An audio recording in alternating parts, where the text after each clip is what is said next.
Ang dami sakripisyo bago makagraduate kasi 5 nga kami. Yung nanay ko na lang that time yung nagtatrabaho sa amin. At yung nanay ko pa, syempre hindi enough yung pera para masuportahan kaming magkakapatid. Kasi yung tatay ko, mahabang istorya, pero yung tatay ko kasi nawala kasi sa abroad, yun nga namatay siya. Pinatay siya ng kapwa Pinoy.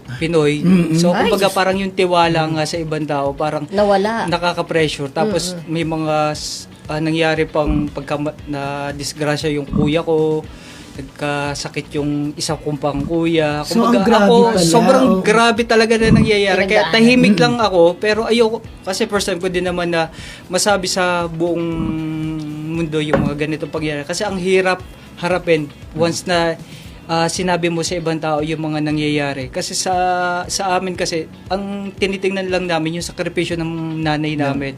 Kasi 5 kami, so ang nakagraduate lang ako at saka yung kapatid kong bunso. So